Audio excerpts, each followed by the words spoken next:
नारायणेन स्वयं व्यासेन कृतिकां पुराणमुनिना मध्ये महाभारतम् अद्वैतामृतवर्षिणी भगवती अष्टादशाध्यायिनी अम्बा त्वामनुसन्दधामि भगवद्गीते भगवद्वेषिणी भगवद्गीते भगवद्वेषिणी భగవద్గీత మహాభారతం యొక్క సమగ్ర సారాంశం. భక్తుడైన అర్జునుడి కొనొచ్చిన ఉపదేశమే గీతా సారాంశం. భారతీయుద్ధము జరుగురాదని భగవానుడు సర్వవిధములా ప్రయత్నించాడు. కానీ ఆ మహానుభావుని ప్రయత్నములకు వ్యర్థములైన అటు వెంట శ్రీకృష్ణ పరమాత్ముడు పాత్రులకు సారథి ఇచ్చాడు. భగవంతుడు కూడా ఎప్పుడు కూడా ఈ సృష్టిని చాలా జాగ్రత్తగా కాపాడాలని చూస్తాడండి. కానీ అధర్మానికి పాల్పడినప్పుడు భగవంతుడు కూడా ఏం చేయలేదు. కోసం ఎంతో ప్రయత్నం చేశాడు. రోజు ధర్మం కోసం నిలబెట్టాలని, కానీ వినల. అప్పుడే భగవంతుడు అవతరిస్తూ ఉంటాడని చెప్పింది. అందుకోసం భగవంతుడు ఎప్పుడెప్పుడు అవతరిస్తాడంటే ధర్మానికి ఎప్పుడు హాని కలుగుతుందో, గోవులకి ఎప్పుడు హాని కలుగుతుందో, భక్తులు సాధువులకి ఎప్పుడు హాని కలుగుతుందో అప్పుడు అవతరిస్తాడు భగవంతుడు. భగవంతుడు భగవద్గీతలో చెప్పాడు కదా, యదా యదా హి ధర్మస్య గ్లానిర్భవతి భారత అభ్యుత్థానమధర్మస్య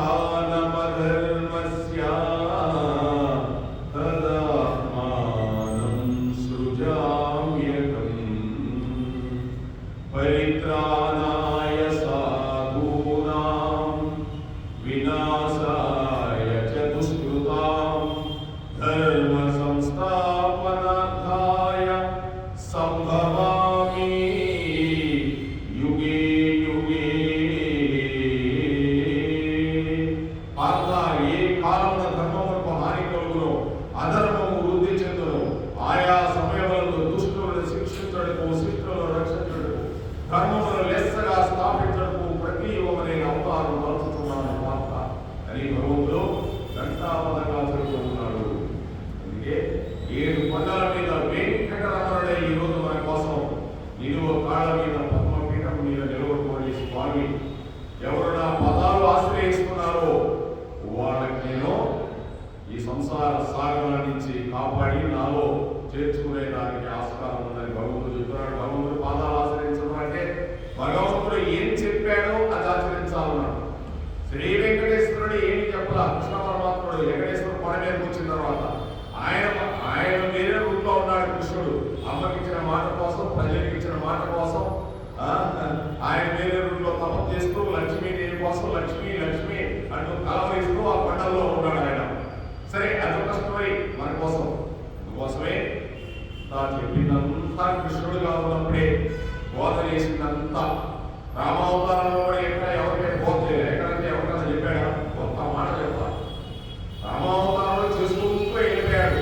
కృష్ణావతారం లాగా చెప్పి చేస్తూ వచ్చాడు. అది రాముడికి కృష్ణుడికి తేడా ఏంటంటే కృష్ణుడు ముందు చెప్తాడు, నాయనా ఇలా ఉండు బాగుపడతాం, ఇలా ఉండు, ఇలా ఉండాలంటే చెడిపోతాం అని అంత బోధ చేశాడు. అందుకే మనకు బోధ చేశాడు, ఇలా ఉంటే జాగ్రత్తగా ఉంటారు, ఇలా లేకపోతే కష్టం, ఇలా ఉంటే నన్ను చేరుకుంటారు. ఎందుకంటే వచ్చింది మనం భగవంతుని చేరుకునే దానికోసం, అంతకంటే ఇక్కడ ఏమి రాలేదండి.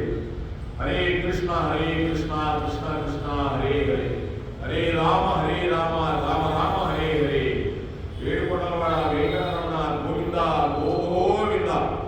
భగవంతుడు భగవద్గీతలో ఈ యొక్క క్రోధం గురించి, విషయ వాసనల గురించి, ఈ గురించి చెప్తూ ఉన్నాడు. భగవంతుడు విషయ చింతన వలన కలుగు ఘోర ప్రమాదములను 2 శ్లోకముల ద్వారా ఇప్పుడు వెల్లడిస్తూ ఉన్నాడు. ఇది సాంఖ్యము 2వ అధ్యాయంలో దాదాపు 72-73 శ్లోకాలు పెద్దది 2వ అధ్యాయం. తర్వాతే లాస్ట్ అధ్యాయం మోక్ష సన్యాస యోగం 18వ అధ్యాయం. ఈ 2 చాలా పెద్దవి. దాంట్లో భగవంతుడు చెప్తూ ఉన్నాడు మనకి, ధ్యాయతో విషయాన్ పుంసక సంగస్తే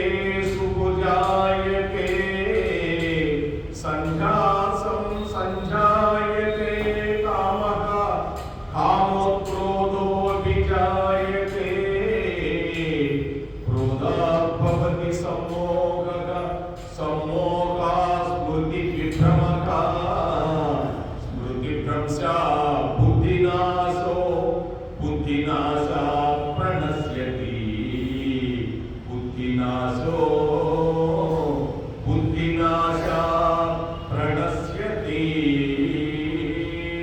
పార్థ, విషయ చింతన ఎంతటి అనంతమును దారితీయనో ఈ 2 శ్లోకములకు విశ్లేషించబడింది. శత్రువు మిత్రుని వలె నటించి మెల్లగా లోన ప్రవేశించును. మొదట కొంత చోటు మాత్రం ఆర్జించి క్రమక్రమముగా వామనమూర్తి వలె విస్తరించి తొదట తనకు చోటు ఇచ్చిన వారిని హతమార్చును. అంటే ఇక్కడ భగవంతుడు ఏం చెప్తున్నాడంటే ఈ దృశ్య వాసనలు, ఈ విషయ చింతనలు, ఈ బయట జరిగే విషయాలన్నీ ఇవి చింతన చేస్తూ ఉంటే నీకు అనంతానికి దారి తీస్తూ ఉంటాయి.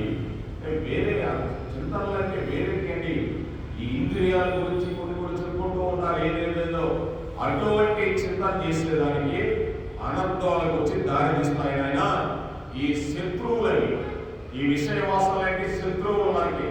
ఆ శత్రువులు మిత్రుల వలె బాగా వస్తాయి, మనలోకి అమ్మగా వచ్చేసి లోన ప్రవేశిస్తాయి, కొద్దిగా చోటు తీసుకుంటాయి. తర్వాత క్రమముగా వామనమూర్తి బలిచక్రవర్తిని ఎలా తొక్కేశాడో అలా మనల్ని కూడా హతమార్చేస్తాయి ఈ విషయ వాసనలు అని భగవంతుడు చక్కగా చెప్తూ ఉన్నాడు. కానీ చెప్తూ ఇక్కడ ఏం చెప్తున్నాడంటే భగవంతుడు, నాకు కొద్దిగా కూర్చునేదానికి చోటిస్తే చాలు, పండుకొనేదానికి చోటు నేనే చేసుకోగలను. రైలు రైలు ఎక్కిన తర్వాత ఫుల్గా ఉంటే కొద్దిగా చోటు ఇలా అంటారు, సరే కొద్దిగా జరిగిస్తాడు. ఇక జరుగుతూనే ఉంటాడు, జరిగి ఈ పోతే నేనే నిలబడుకుంటాను. నిజమంటే కొంతమంది అలా ఉంటారు, వాళ్ళకి ఏమీ ఉండదు, వాళ్ళ స్వార్థం వాళ్ళు ఉంచుకుంటారు. అందుకే అవి కూడా మనలో ప్రవేశిస్తాయి. ముందు అవి ఇవి ఏమన్నదోడికి అలా ప్రవేశిస్తాయి విషయ చింతనలు. కానీ చెప్తున్నాడు ఈ విధంగా అవి మనస్సు అంటే విషయ భావన స్వల్పముగా మనస్సులో ప్రవేశించినతో అది పెరిగి మనుషులు అధోగతి త్రోసివేస్తుందండి. కనుక ఆ మనస్సు అనే విషయ భావన కొద్దిగా ఉంటే చాలు, ఆ మనసులోకి వచ్చేస్తుంది విషయ కల్పన, విషయ భావన వచ్చేసి ఆ మనసులో ప్రవేశించి అది పెరిగి పెద్దదైపోయి అధోగతికి పాల్గొపోవడం. అంటే భగవంతుడు చెప్తున్నాడు అంటే కొద్దిగా చోటిస్తే చాలు. ఆ రోజు ఈస్ట్ ఇండియా కంపెనీ వాళ్ళు మన భారతదేశాన్ని పరిపాలన చేసిందని వచ్చి ఇంత అడిగారు. మొట్టమొదటి భారతదేశానికి వచ్చి ఏమొచ్చారండి, వ్యాపార రీత్యా వచ్చారు. వచ్చి కొద్ది స్థలంలో ఆర్థించారండి. కొంతకాలంలో వారికి బలపడిపోయి నేల ఇచ్చిన భారతీయులే తొదట అనిత దొరికి సర్వం మనందరినీ అవసరమైతే కాల్చి చంపేసేసేవాడు నిలువున. అది అందుకోసం చాలా జాగ్రత్తగా ఉండాలని చెప్తున్నాడు. డివిజన్ చేసేస్తాయి అవి, అంటే మనలో పక్కన నెట్టేస్తూ ఉంటాయి అవి. కనుక అటువంటి అన్ని కూడా మీ దగ్గరికి రాని చెప్తున్నాడండి. మొదట మనుషులకి ఏ సంకల్పము ఉండదు, మానవుడికి ఏ సంకల్పం ఉండదండి. నెమ్మదిగా ఏదో యొక్క దృశ్య వస్తువుల గురించి అతను చింతించడం మొదలు పెట్టాడు. చూడండి, ఏదైనా కావచ్చు దృశ్య వస్తువు. భగవంతుడు ఏం చెప్తున్నాడు, ఏ సంకల్పము నీకు ఉండదు, మొట్టమొదట దేని మీద నీకు ఉండదు. తర్వాత దృశ్య వస్తువు ఈ కన్ను పోయి దాని మీద రెటీనా పోయి దాని మీద పడుతుంది. పడినప్పుడు నీకు కన్ను చూస్తుందంటే మనసు లాగేస్తుంది. కన్నుకు సంబంధం లేదండి, కన్ను చూడటం వరకే పాప దానికే తెలుసండి, చూస్తుందంటే లోనే మనసు లాగేస్తుంది. ఇక చూసాడండి ఇంద్రియాలకి ఎలా ప్రచోదనం చేస్తాయో ఆ దృశ్య వస్తువు గురించి అతని యొక్క చింతన మొదలు పెడుతూ ఉంటాడు. ఏదైనా కావచ్చు, ఎటువంటిదైనా కావచ్చు, ఇక చింతిస్తూ ఉంటాడు దాని గురించి. అప్పుడు దానితో మనసులో ఒక విధమైన సంబంధం అటాచ్మెంట్ చేసేసుకుంటుంది. మనసే దానితో ఒక సంబంధం చేసుకుంటుంది. చేసుకొని ఆ సంబంధమే ముదిరి లాస్ట్కి ఏ వస్తువైతే నీవు కావాలనుకున్నావో ఆ వస్తువుని అనుభవించాలనే కోరికకు పరిగణించును. ఎక్కడి నుంచి ఎక్కడికి తీసుకోబోతున్నాడు చూడండి భగవంతుడు. అదే చెప్తున్నాడు, ధ్యాయతో విషయాన్ పుంసః. నువ్వేదైతే దేని మీద మనసు పెట్టి ధ్యానం చేస్తూ ఉన్నావో ఆ విషయ వాసన మీద విషయాన్ పుంసః సంగస్తేషు ఉపజాయతే. దాని మీద నీకు బాగా మనసు ఏర్పడిన తర్వాత దానితో నువ్వు అనుభవించాలనుకున్నావు అని చెప్తున్నాడు భగవంతుడు. కనుక నువ్వేం చేయాలి, దానిని కామము అందరూ. ఏదైతే నువ్వు అనుభవించాలనుకుంటున్నావో కోరిక, కోరిక అంటే కామము. కామం అంటే ఏంటంటే కామము అంటే కోరికలు. కామరూపుడు అంటే ఏ రూపాన్నైనా ధరించగలిగిన శక్తి. మరి పూత మంచి అందమైన స్త్రీగా వచ్చింది, తర్వాత పెద్ద రాక్షసుగా అయిపోతాడు. ఆ విషయం కామరూపి ఉంటుంది. సినిమా యాక్టర్ ఉన్నారు, ఆయనకి ఏముంది, కాసేపు వేసినేస్తాడు, కాసేపు భిక్షగా వేసినేస్తాడు, కాసేపు మంచి డ్రెస్ వేసుకొస్తాడు, కాసేపు రాజు అవుతాడు, కాసేపు దేవుడు అవుతాడు, కాసేపు ఏమి లేని వాడిగా పిచ్చోడు ఎదుర్కొంటాడు. సినిమాలు చూపించడం లేదా? సినిమాల మనకి అలా కామరూపం వస్తుంది. మరి కొంతమంది కామరూపాలు ఉన్నాయండి. అదే కామరూపం అంటే ఈ కలియుగంలో ఏ కామరూపం? ఒంట్లో ఉంటే కామరూపాలని మనస్సు అనే దాన్ని బాగా కామించుంటాయి. మనస్సే అన్నిటికీ మూల కారణము. అది దేని మీద కోరికుంటే అది అనుభవించాలనుకుంటుంది. ఏదో టిఫిన్ చేయాలనుకుంటాడు, తినేసేస్తాడంటే ఉంటే ఉన్నట్టు సైకిల్స్ అయిపోతాడు, ఎవరికి ఎక్కడు. అది మనసులో అనిపించింది, రోజు అక్కడ తినొచ్చాను కదా, మళ్ళీ వెళ్తే తింటే ఎలా ఉంటుంది? అదే కోరిక, అదే మనస్సు, అదే పరిణితి.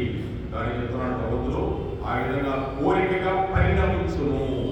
ఈ విషయ వాంఛల వల్ల దృశ్య వస్తువుల మీద నీకు భ్రాంతి కలిగితే అది నీకు కోరికగా మిగిలిపోయి దానిని పరిణమించును. దానిని కామము అందురు. అది చాలా చెడ్డది. చెప్తున్నాడు మహాపాప.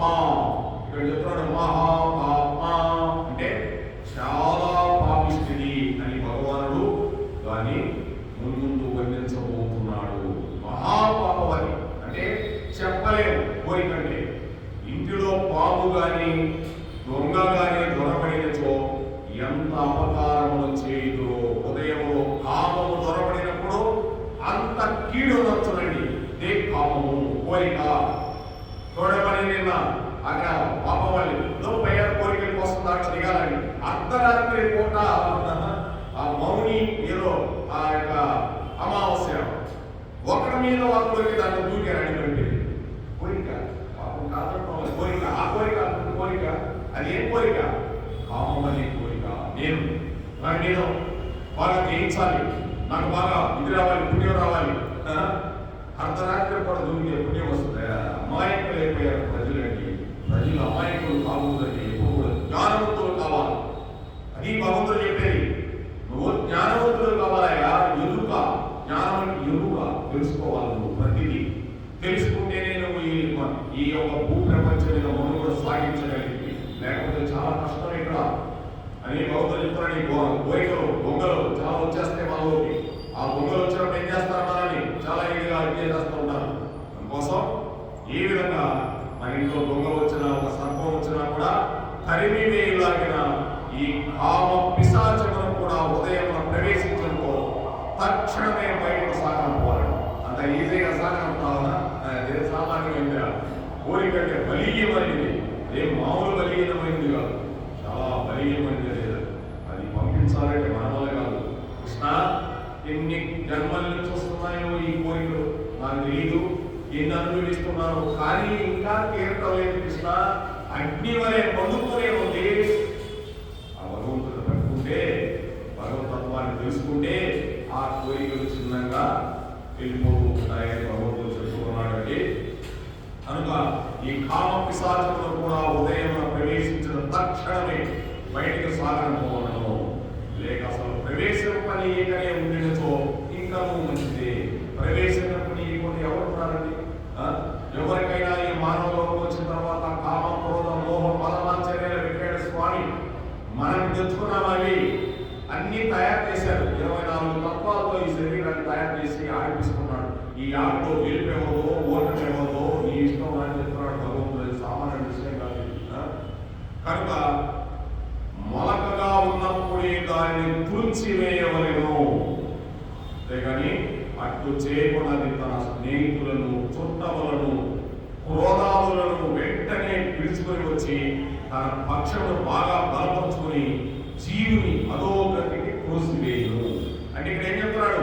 స్నేహితులను చుట్టాలంటే ఈ స్నేహితులు కాదు, క్రోధములనే స్నేహితులు అని చెప్తారు. ఇక్కడ క్రోధాభవతి సమ్మోహగా, సమ్మోహా స్మృతి విభ్రమః, స్మృతి భ్రంశ బుద్ధినాశో, బుద్ధినాశ ప్రణశ్యతి.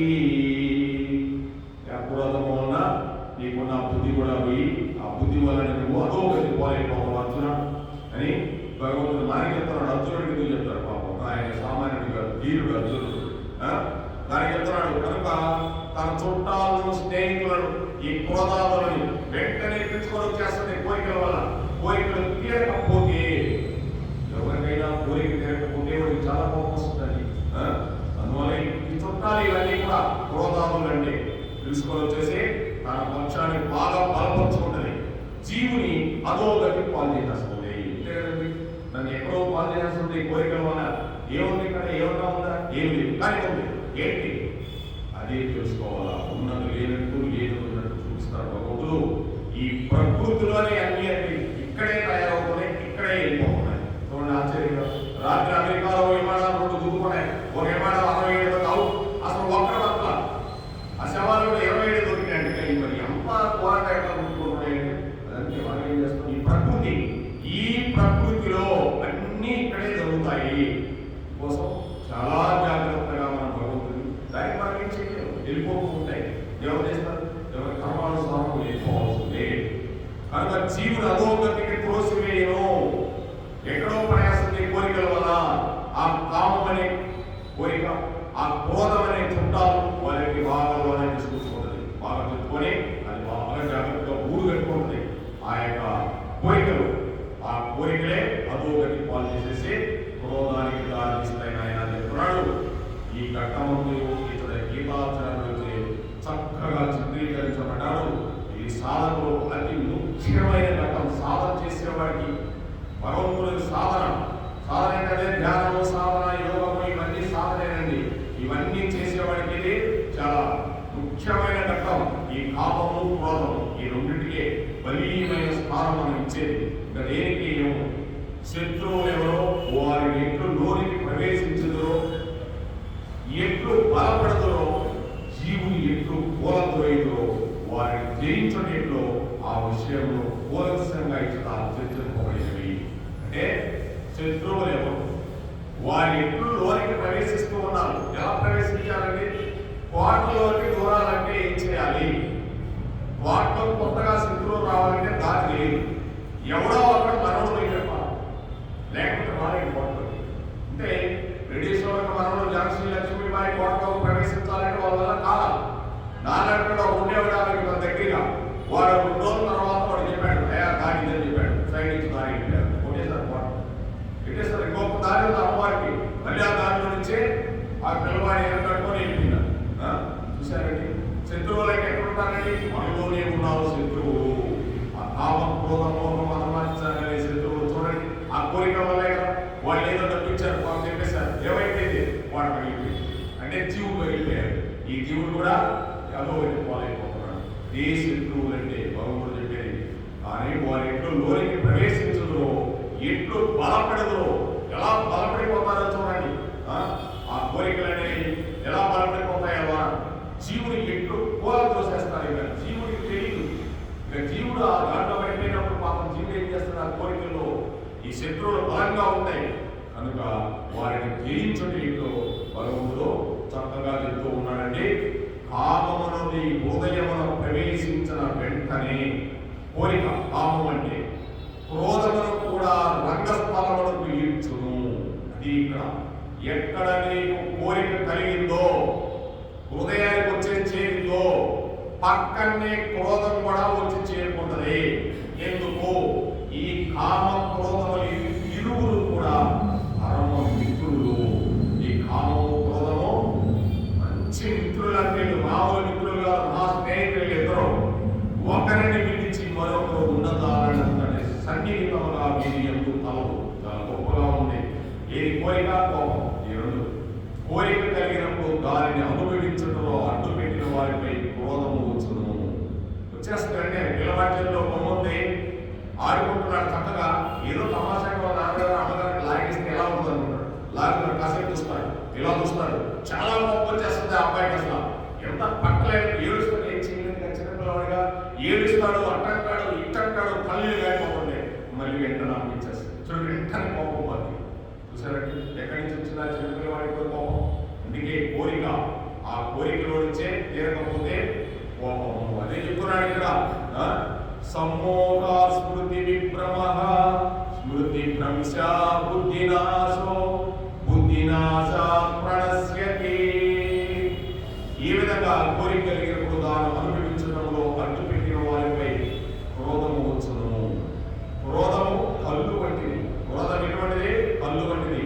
అది కలిగినప్పుడు మనుషులు వడలు మర్చిపోతాడు. చాలా కోపం వచ్చినప్పుడు చూడండి, ఏం మాట్లాడతామో కూడా తెలియదు మనకి.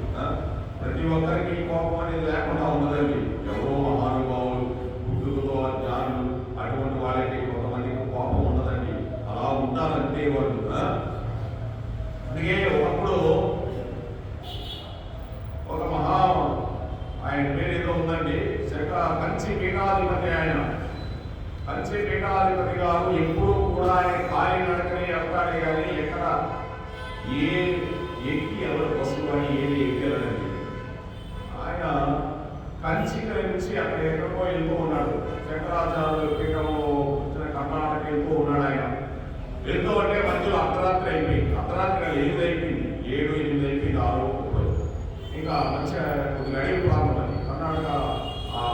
శంకరాచార్యుల పీఠం ఉంది కదా, అక్కడ వెళ్తూ ఉంటే ఆయనతో అన్ని గవర్నమెంట్ సర్వీస్ కూడా ఉన్నారండి. పోలీస్ బందోబస్తు ఉంటుంది ఆయనకి, ఎందుకంటే ఆయన గొప్పవాడు పీఠాధిపతి కాబట్టి. ఆయన వెళ్తూ ఉంటే మధ్యలో వచ్చేసింది అడవి ప్రాంతం. సరే, ఫారెస్ట్ రేంజర్ కబురు పంపారు, వచ్చేస్తున్నాడు అని చెప్పి రేంజర్ వచ్చేసాడు. అందరూ వచ్చేసారు, ఆయనకి గుడారాలు వేసేసారు. ఆయన చెప్తున్నారు. ఆయన ఎందుకంటే మీరందరూ వేడి అడవి ప్రాంతం అని ఉండాల్సిందే అన్నాడు. సరే, ఆ రేంజర్ గారు ఏం చేశాడంటే చాలా కోపిస్తా రేంజర్ గారు. సరే, లోనికి వెళ్ళాడు. ఈయన తినేది ఏం తింటాడు. రేంజర్ గారు ఉన్నప్పుడు ఈ అటెండర్ ఉన్నాడు కదా, ఆ రోజు పిండి అయిపోయిందట, రొట్టి చపాతి. రొట్టి అయిపోతే ఈయన కొద్దిగా ఉంది అటెండర్ గారు. ఆయన చపాతి కలిపి రెండో పెట్టాడు. పెడితే లేచి ఒక చప మీద ఒకటి వేసాడు అన్నమాట. ఆయనకి అంత కోపం. ఏమన్నా పిండి అయిపోతే చెప్పొద్దా, అది చెప్పొద్దా, ఇది చెప్పొద్దా అన్నాడు. చెప్పేదానికి కూడా భయపెట్టి మర్చిపోయానని చెప్పి తెచ్చేదానికి వాళ్ళకి చెప్పలేదండి అన్నాడు. అంత కోపిస్తాడు ఆయన. తర్వాత తెల్లారైపోయింది, 4 గంటలకు ఆయనకి మళ్ళీ వెళ్ళాలి. ఆయన దగ్గరికి వెళ్ళిన తర్వాత ఆయనకి నమస్కారం చేసుకున్నాడు. ఎందుకంటే నాకు మీరు నమస్కారం చేస్తున్నాను అని. ఆయన పేరు చాలా గొప్ప పేరండి ఆయన. అయితే ఆయన అన్నాడు, మీరు చాలా గొప్పవారండి, మహాభక్తులు, భగవంతుడు చూసిన వాడిని అందుకోసం. ఓ, నన్ను భగవంతుడు చూస్తున్నావా? మరి నీలో భగవంతుడు ఉన్నాడు కదా, మరి మీ అటెండర్లో భగవంతుడు ఉన్నాడు కదా, ఎందుకు రాత్రి చెప్ప మీద చెడుకుంటాడు అని చెప్పాను. ఎలా తెలిసిందండి మీకు అన్నాడు. చెప్పాడు కదా, మీరే భగవంతుడు చూశానని. ఆయనలో ఉన్నాడు, నీలో ఉన్నాడు, నాలో ఉన్నాడు, అందరిలో ఉన్నాడు. ఎలా పిండి అయిపోయినట్టు మాట్లాడుతున్నా కొడతారా? ముందు మీరు ఆ కోపాన్ని తెప్పించుకోండి, తర్వాత ఏదైనా అన్నాడు. ఆశ్చర్యపోయాడంటే ఆయన. ఆశ్చర్యపోయిన ఆయన నడిచి వచ్చే దేవుడు.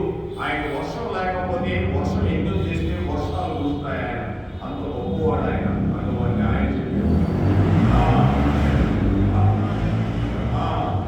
చెప్పారంటే పరమాచారి గారు. ఆయన ముసలివాడు ఇలా ఉంటాడు, ఇలా కూర్చుంటాడు. ఆయన చాలా గొప్పవాడు. ఆశ్చర్యపోయాడు రేంజర్. రాత్రి నేను జరిగింది ఇప్పుడు చెప్పాడు నాకు. ఈయన సామాన్యుడు కదా, ఆయన కాలం మీద పెట్టాడు. నా కాలం మీద పెట్టుకోవాల్సింది. మీలో ఉన్న కామం, క్రోధం, మోహం, మతమాచరణలు తగ్గించుకోండి. మీరు రేంజర్ అయినప్పుడు ఆయన నుండి ఆయన చేసే పాపం. ఇన్ని రోజుల నుంచి మీరు చాలా కోపిస్ట్గా ఉన్నారు. ఆశ్చర్యపోయాడు. నాలో ఉన్నది కూడా తెలుసుకోగలిగిన మహానుభావులు మీరు. ఈ రోజు నుంచి నేను వదిలేస్తున్నానని చెప్పి ఆయన వదిలేసేసాడండి. ఆయన అదృష్టం అది. అలా ఈ కామం, క్రోధం, మోహం, మతమాచరణలు ఎవరు చెప్తారండి మనకి? ఆయన అంటే ఆ రోజు ఉన్నాడు. ఆయన పరమాచార్యులు గారు చెప్పాడు. ఆయనకు అదృష్టం ఆయనకి కాదు, రేంజర్ గారికి. ఈ రోజు మనకి చెప్పాలంటే కృష్ణుడే. అందుకే కృష్ణ పరమాత్మ చెప్పింది, వాళ్ళు కూడా చెప్పేది. చెప్పని ఏం చెప్పలేదండి. భగవంతుడు చెప్పిందే మనం చెప్పాల్సిందే. కోసం భగవద్గీతే భగవంతుడు, ఇంకా వేరే దేవులేదు. ఇది భగవద్గీత అంటే భగవంతుడే, కృష్ణుడే. ఇది కృష్ణుడు చెప్తున్నట్టే, వేరే వాళ్ళు చెప్తున్నట్టు కూడా. ఆ కోపాన్ని చాలా జాగ్రత్తగా కంట్రోల్ చేసుకోగలిగిన వాడే గొప్పవాడని చెప్తున్నాడు. ఈ విధంగా క్రోధం కళ్ళు వంటిది. అది కలిగినప్పుడు మనుషులు గొడవ మర్చిపోతూ ఉంటాడు. ఆయన మర్చిపోయాడు. కళ్ళు ఎర్రబడిపోతాయి, చిత్తము వికలత్వమైపోతుంది. మనలో ఉండే చిత్తం అసలే వికలమైపోతూ ఉంటుంది. యుక్తాయుక్తములను మరచు ఆవేశపూరితుడై ఎలా ఎగురుతాడో దేవి ఎగిరినట్టు ఎగురుతూ ఉంటాడండి. కనుకనే క్రోధము వలన సమ్మోహం మైమరకు జనించునని ఇతర భగవంతుడు చెప్తూ ఉన్నాడు. అందుకే క్రోధాత్మవతి సమ్మోహగా సమ్మోసాస్మృతి విభ్రమః. ఈ సమ్మోహం అది క్రోధము వలన మైమర్చిపోవడం. సమ్మోహం అంటే వేరు భగవంతుడు చూస్తానే ఆ కృష్ణ పరమాత్మ ఏడు కొండల వాడు చూసుకునే సమ్మోహం వెళ్ళిపోతాం. అది వేరు. భగవతత్వాన్ని చూసిన తర్వాత మోహం వేరు. ఇది ఈ మోహం వేరు. మోహంలో చాలా రకాలు ఉంటాయండి. ఈ క్రోధం వలన మై మర్చిపోతాడు, అన్ని కూడా అన్ని మర్చిపోతాడు. అట్టి సమూహం వచ్చే జ్ఞాపక శక్తి స్మృతి నశించును. ఇక్కడ చెప్తున్నాడు స్మృతి భ్రంశ. ఈ స్మృతి భ్రంశమైపోతుంది. నీ క్రోధం వల్ల వేస్ట్ అయిపోతుంది. నువ్వు అన్ని మర్చిపోతున్నావు అని చెప్తున్నాడు భగవంతుడు. దాని చేయి బుద్ధి చెడును. దానివల్ల నీలో ఉండే బుద్ధి చెడిపోతుంది క్రోధం వల్ల. ఆ బుద్ధి చెడగానే మనుషులు పతనం చెందుతున్నాడు. అది భగవంతుడు చెప్పేది. స్మృతి భ్రంశ బుద్ధి నాశో. అర్థం చేసుకుంటే ఏముంది? స్మృతి భ్రంశ బుద్ధి నాశో. బుద్ధి నాశ ప్రణశ్యతి. అందుకోసం బుద్ధి చెడగానే మనుషుడు మహాపతనం పొందుతున్నాడు. ప్రణశ్యతి అంటే పతనం పొందుతున్నాడు. ఒక్క క్రోధం వల్ల చూడండి ఈరోజు ఎలా అయిపోతుందో లోకం. నేను ముందు పోదామా, నువ్వు ముందు పోదామా స్ఫోటం మీద. ఆయన ముందు ఇలా చెప్పుకుంటాడు. ఒత్తిడి తిరిగితే కాదు. ఏముందండి కోటు చెయ్యి అలా తగిలిందనుకో చిన్నగా వెనక్కి తిరిగి ఇలా చూస్తాడు. ఎంత కోపంగా చూస్తాడు. ఏదో లేదు సార్ బాబాయ్ గారు చూడలేదు సరే అంటాడు. చూసారండి. అందుకని ఇంకా ఏంటంటే అలా చూస్తున్నామంటే ఇంకెందరూ కొట్టుకోవడమే పని. అదే చెప్తున్నాడు. బుద్ధి అక్కడ భ్రంశం అయిపోతుంది. ఇంట్లో అయినంతేనండి, ఎక్కడైనంతే. అది తెలుసుకున్న మహానుభావులు వాళ్ళకు ఒక నమస్కారం. ఎందుకంటే సామాన్యమైన విషయం కాదండి. ఆ క్రోధం ఎంతటి వాళ్ళని కూడా ఇల్లు వాటిని మొత్తాన్ని భ్రంశం చేసి పారేస్తుంది. ఆ క్రోధం వల్ల ఎంతమంది వెళ్ళిపోయారు. తీసుకొని సంసారాలు వదిలేసి దాని వదిలేసి చాలా మంది ఉన్నారు. క్రోధం అట్లా చేసేస్తుంది. అదే చెప్తున్నాడు భగవంతుడు. దాని చేయమవుతుంది సమూహం వచ్చే జ్ఞాపక శక్తి నశించి దాని చే బుద్ధి చెడిపోతుంది. ఆ బుద్ధి చెడిగానే మనుషులు పతనమైపోతున్నాడు. కాబట్టి విద్యుడైన వాడు ఇంద్రియముల విషయములపై పూనిక. అంటే తెలివిగలవాడు ఇంద్రియముల విషయములపైకి. ఇంద్రియాలు ఏంటండి? కన్ను, ముక్కు, చెవి, నోరు, స్పర్శ. ఈ ఇంద్రియాల్ని విషయం అయిపోయింది. విషయం అని చెప్పాయి కదా. విషయముల పైకి. విషయములు ఏంటంటే ఇక్కడ కనిపించండి. ఇంకెక్కడ ఉంటాయండి విషయాలంటే? నీకు కనిపించేది ప్రకృతిలోనే. ఇంకెక్కడా నీకు కనిపించవు. విషయాలన్నీ ప్రకృతిలోనే కనిపిస్తాయి. ప్రకృతిలో నుంచే నేను ఉంటాను. ప్రకృతిలోనే వెళ్ళిపోతాను. ప్రకృతిలోనే అనుభవిస్తాను. ప్రకృతిలోకి వెళ్ళిపోతాను. అంతేనే కదా. అందుకే అర్జున ఈ ప్రకృతి తల్లి ఉంది, నేను తండ్రిని అన్నాడు భగవంతుడు. ఈ ప్రకృతి తల్లి లాంటిది, నేను తండ్రిని అని భగవంతుడు ఎందుకు చెప్పాడు చూడండి. నా వల్లే సృష్టి జరుగుతుంది. ఈ ప్రకృతి కూడా నా వల్లే ఉంది. నేను లేకపోతే ఈ ప్రకృతి లేదు. నేనే సృష్టించాను ఈ ప్రకృతి అని భగవంతుడు చెప్తూ ఉన్నాడు. చక్కగా ఒక గదిలో చెప్తాడు. అందుకోసమే మనుషులు మహాపతనం పొందుతున్నాడు. క్రోధం ఒక్కటే గుర్తుపెట్టుకుంటున్నారు. ఈ క్రోధం ఎక్కడి నుంచి వచ్చింది? అసలు ఎవరి క్రోధం? ఎందుకు వచ్చింది? దేని వల్ల వచ్చింది? అంతేనండి. మనం రెచ్చగొట్టాలంటే అవరోధ క్రోధం చాలా వచ్చేసి ఇంట్లో ఆడుతుందనుకో, ఆడుతున్న చిన్నగా అట్టాడుకో క్రోధం వచ్చేసిందనుకో, ఇక మామూలుగా ఉన్నది ఇళ్ళంతా అలా కల్లోలం అయిపోతుంది. క్రోధం వచ్చిందనుకో, క్రోధం వస్తే ఏముందండి? పసిపిల్లలు చదువుకునే వాళ్ళు కూడా ఇంకా చదువుకోలేరు. ఏదైనా ఎప్పుడు చూసినా మన తల్లిదండ్రులు కొట్టుకుంటున్నారు, ఇంకేం వస్తున్నా మనం చదువుకుంటారు. వాళ్ళు కూడా అలసటైపోతుంది కదా.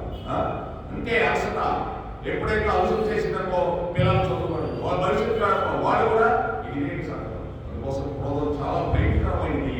అటువంటి క్రోధాన్ని జయించిన వాడే గొప్పవాడు వచ్చిన అని చెప్తున్నాడు భగవంతుడు. కనుక కాబట్టి విద్యుడు వాడి ఇంద్రియం విషయములపై పోనీక. ఈ ఇంద్రియాలు కన్నుంది చూడండి. ఒక ఆవిడ నడిచిపోతుంది చక్కగా. మా అమ్మగారు ఆ చక్కగా మా అమ్మ అటువంటి ముక్కుగా నాకు కూర్చుంటే ఆ గర్భవాసన అనుకుంటే నేను కూడా మా అమ్మదాన్ని ఉండేవాడిని అని అనుకున్నామనుకో. ఛత్రపతి శివాజీ అనుకున్నాడు ఆ విధంగా. అని అనుకున్నామనుకో ఈ కన్ను ఏం చేస్తుంది? ఇంకా దుర్గామాత కదు. ప్రతి స్త్రీ దుర్గామాత కదా అనుకున్నామనుకో ఇంకేముంది? అయిపోయినట్టే కన్ను. ఇంకొక రకంగా చూస్తే కృష్ణ పరమాత్మను చూసినప్పుడు ఎంత అందంగా ఉన్నాడు కృష్ణ పరమాత్ముడు. కింద నుంచి పైన చూస్తుంటే ఆ శ్రీ వెంకటేశ్వరుని ఇక్కడి నుంచి కథలో బుద్ధిపోవడం లేదే. అయినా వీళ్ళు లాగేస్తున్నారు కృష్ణ. ఒక్కసారి కింద నుంచి పైదాలు చూసుకొని నీ ముఖాన్ని, నీ యొక్క శరీరాన్ని మొత్తాన్ని, నీ యొక్క రూపాన్ని నా మనసులో దాచేసుకుంటాను ఇక్కడ హృదయం అని అనుకున్నామనుకో. చక్కగా దాచుకున్నామనుకో ఎప్పుడు వాళ్ళు చూసుకుంటాను. అక్కడ బాగుందా? ఎంత అందంగా ఉన్నావు, ఎంత పెద్ద నామాలు పెట్టుకున్నావు, చిన్న గడ్డము వెలిగిపోతున్నావే అని అలా అనుకున్నామనుకో చూసేసినట్టే. ఎప్పుడైనా చూసుకో అందుకోసం ఈ కన్ను విషయ వాసనలు చూస్తూ ఉంటుంది. నోరు ఏదో రకరకాలు తినాలని, ఎన్నో రకాలు తినాలని కోసం మీద పనిగా స్పర్శ, ఎన్నో రకాలు స్పర్శ, రకరకాలు చెవి. ఒక మంచి మాట ఏంటంటే చెడ్డ మాట ఏంటంటే, భారతం ఏమంటే ఏంటంటే భాగవతం అంటే ఏంటంటే. కానీ భాగవతం అనేది మీరు అనుకోరు. పొరపాటు ఏముంటుందంటే ఇక్కడ దేవాలయంలో కూర్చున్నారనుకో, ఆ కబుర్లు ఈ కబుర్లు ఇంటి దగ్గర ఏమో చేశాను, నేనేం చేశాను, నువ్వేం చేశాను, ఇది అది ఎంటది, ఇది ఎంటది. దానికి ఏమన్నా తెలుసా పాపం? దానికి ఏం తెలియదు. మనకి ఏది తప్ప ఇంద్రియాలు, మనస్సు, దానికి కృష్ణుడు చెప్తున్నాడు. కనుక నువ్వు బుద్ధి చెడగానే మనుషులు మహాపతనమైపోతున్నాడు అర్జున. దేనివల్ల? కోరిక వల్ల, కోపం వల్ల. కోరికలు తిరగకపోతే కోపం వస్తుంది. కోపం వచ్చిన తర్వాత స్మృతి భ్రంశ. స్మృతి అంటే ఈ స్మృతి పోతుంది, జ్ఞానం. జ్ఞానం పోయిన తర్వాత బుద్ధి చెడిపోతుంది. బుద్ధి చెడిపోతే పతనమైపోతుంది, అయిపోయింది జీవితం. చూసావా? ఒక కోరిక వల్ల ఎంతమంది చూడండి దూరమాడి సంసారాలే వెళ్ళిపోయి, బయట కోరికల కోసం వెళ్ళిపోయి శరీరాలు పోగొట్టుకుంటున్నారు. మరి మధ్య మాంసాలు తాగి ఈ జీవితాన్ని వేస్ట్ చేసుకుంటున్నారు. ఎన్ని కోరికలు ఈ భూమి మీద భగవంతుడు వదిలేశాడు. ఈ కోరికలన్నీ భగవంతుడు వదిలేశాడండి. ఇక ఆట ఆడుకుంటూ వదిలిపెట్టాడు. ఒక ఆట ఆడటం వదిలిపెట్టాడు. ఈ ఆటలో నువ్వు గెలుస్తావో లేదో భగవంతుడు చూస్తూ ఉంటాడు. అది ఆట అంటే భగవంతుడు ఆట. ఈ కోరికలే ఆట. కాబట్టి మిత్రుడు వాడి ఇంద్రియములు విషయములు పోనీక, మనసులు విషయములు చింతింపగా కడు జాగరూకుడై ఉండవలని భగవంతుడు హెచ్చరిస్తూ ఉన్నాడు. కడు జాగరూకుడై చాలా జాగ్రత్తగా ఉండాలనుకున్నాడు. అంటే ప్రతిదీ జాగ్రత్త. తిరుమలకి వెళ్ళాము, ప్రతి విషయంలో జాగ్రత్త ఉండాలి. చాలా మంది జనాభా ఉంటారు. నీ పర్సు కొట్టేయచ్చు, నీ ఏమైనా కొట్టేయచ్చు, ఏదైనా తీసేయచ్చు. కనుక జాగ్రత్తగా ఉండాలి. అక్కడ జనాలు ఎక్కువ ఉండొచ్చు, దోపిడీ ఎక్కువ ఉండొచ్చు, ఏం పర్లేదు అనే ఉంటే ఓర్పు అవన్నీ ఉంటే నీకు ఖచ్చితంగా భగవంతుడు బ్రహ్మాండంగా తెలుస్తాడు. పోనీ ఓళ్ళే చూసుకుంటా నేనే అనుకోతాను అన్నవాళ్ళతో నీకు ఫ్రీ ఇచ్చేస్తారు భగవంతుడు. అది భగవతత్వం నీలోనే ఉందండి. చూడాల్సింది ఎక్కడికైనా నువ్వు చాలా జాగ్రత్తగా భగవంతుడికి జాగరూకుడై అని చెప్తున్నాడు. చాలా జాగ్రత్తగా ఉండాలి, నువ్వు జ్ఞానిపై మెలగాలి అని భగవంతుడు. ఎరుక, జ్ఞాని, జాగరూకత ఇవన్నీ కూడా మనిషికి రాగలిగితే భగవంతుడు చెప్పింది మనం కొంతైనా కూడా దాటుకుని వెళ్ళిపోవాలి. లేకపోతే చాలా కష్టం. ఎందుకంటే ఈ భూమి మీద అన్ని చాలా తొందరగా వచ్చేసే. భూమి రోజుకి మారిపోతున్నాడు. ఈ ధరణి గంటకు మారిపోతున్నాడు బ్రహ్మంగారు. కనుక జాగరూకులై సంచరించదని ఆయన అని చెప్పారు. ఎంతో మంది వస్తున్నారు, పోతూ ఉంటారని చెప్పారు. ఒకరొకరు రాజులే కొనుక్కొని చచ్చిపోతారన్నారు. రౌడీలే కొనుక్కొని చచ్చిపోతారన్నారు. వేరే పదాల్లో రాస్తున్నాడు. ఒకరినొకరు పట్టుకొని ఈ భూమి మీద వాళ్ళకి శత్రుత్వం వచ్చి లాస్ట్కి చనిపోతారని చెప్పారు. ఎవరో కొంతమంది భక్తులు మాత్రమే ఇక్కడ ఒత్తులే నిల్చుంటారు. ఆయన ఆ వీరభో వసంతరాయుడు కల్కి అవతారం వచ్చాక, కృష్ణ పరమాత్ముడు వచ్చానికి ఇక్కడ ఎవరో భక్తులు మాత్రమే ఉంటారంట.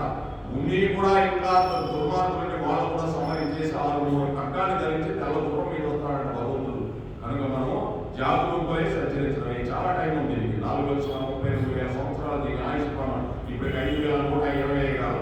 ఎంతో చూడండి ఈ భూమి మీద జరగాల్సిన కాలంలో కోసం క్షణానికి మారుతుంది భూమి మీద. చూడండి తెల్లారి చూసాక నీకు పేపర్ చూస్తే రకరకాలు అన్ని కంప్యూటర్లు అన్ని ఇవన్నీ రకరకాలు వచ్చేస్తూ ఉంటాయి ఈ భూమి. అందుకోసం కోరికలకు మీరు బానిసలు కాకండి. నేను ముందే చెప్పేశాడండి. చాలా జాగరూకులై ఉన్నాడని చెప్తూ ఉన్నాడు భగవంతుడు. నువ్వు చేయాల్సిన డ్యూటీ నువ్వు చేసుకోని చెప్తున్నాడు భగవంతుడు. ధ్యాయతో విషయాన్ అనిపించడం ఒక విశేషం కాదు. అది ఎట్లుంటుందంటే ధ్యానం అన్నది ఒక కొత్త విషయం కాదు. ధ్యానము ఒక కొత్త విషయం కాదు. అది ప్రాపంచిక జనులందరికీ అభ్యాసమైనదే. అంటే ఈ ప్రపంచంలో ఉండే జనులందరికీ కూడా అభ్యాసమైందే ధ్యానం అంటే. కానీ వారు దృశ్య విషయములను ధ్యానించుతున్నారు. అంతే కదండి. ఇప్పుడు ధ్యానానికి పోతాను ఉదయం నుంచి సాయంత్రం దాకా. ఎందుకో భగవంతుడి మీద మనసు పెట్టి నీ ఆత్మ దృష్టి ఇక్కడ ఉండాలి. నేను ఎవరు, అసలు నేను ఎక్కడి నుంచి వచ్చాను అంటే ఇంకెప్పుడు నేను అని ఎవరైనా తెలుసుకుంటే నా శరీరం కదా ఇక ధ్యానం చేయగలదు. నా శరీరం ఎలా ఉంది, ఇన్ని రంధ్రాలు ఉన్నాయి, ఇన్ని ఎముకలు ఉన్నాయి, ఇన్ని నరాలు ఉన్నాయి, ఇంత రక్తం ప్రవహిస్తుంది, ఇంత ఎన్ని మంచి ప్రవహిస్తుంది, ఇవన్నీ నీకు తెలిసిపోతాయి. ఇంకెప్పుడు ధ్యానం కాదు. నీవు ఎవరు, నేను ఎవరు, ఎక్కడి నుంచి వచ్చాను, అసలు ఎక్కడికి పోవాలా, ఈ జగత్ సర్కిల్ ఏంటి? వస్తున్నారు, పోతున్నారు, ఎక్కడికి వస్తున్నారు, ఎక్కడికి పోతున్నారు? ఎవరు వీళ్ళంతా? నా కుటుంబమే. ఎవరు? ఈ భార్య ఎవరు, బిడ్డలు ఎవరు, తల్లిదండ్రులు ఎవరు, ఈ బంధువులు ఎవరు, ఈ గొర్రెలు ఎవరు, ఈ బర్రెలు ఎవరు, అసలు ఎవరు వీళ్ళంతా? స్నేహితులు ఎవరు? ఈ ఇల్లు ఏంటి? నేను కనుక్కోవడం ఏంటి? మళ్ళీ ఆశ్చర్యకరంగా అనుకోవద్దండి. ధ్యానం, అదే ధ్యానం. ఒకటన్నిటి మీద ధ్యానం ఉందా లేదా మనకి విషయ వంచలు. ఇంకా ధ్యానం చేయడం ఏముంది? ధ్యానం ఒక వస్తువు కావాలంటే దాని గురించి రాత్రులు ఆలోచన చేస్తాం. ఆ కారు కూడా మీ అబ్బాయికి చెప్తాం, మీ అమ్మాయికి చెప్తాం, అమ్మాయి ఈ కారు ఎలా ఉంటుంది, నాన్నగారు ఈ కారు ధ్యానం ఉంటుంది, ఈ కారు కాదు నాన్నగారు ఈ కారు ధ్యానం. దాని మీద ఏంటి ధ్యానం? తెలియదు ఎవరికైనా ధ్యానం. ఎవరికి తెలియదు ధ్యానం? అందరికీ తెలుసు బాగా ధ్యానం. కనుక ధ్యానం అనేది ఒకరు చెప్పడం అవసరం లే.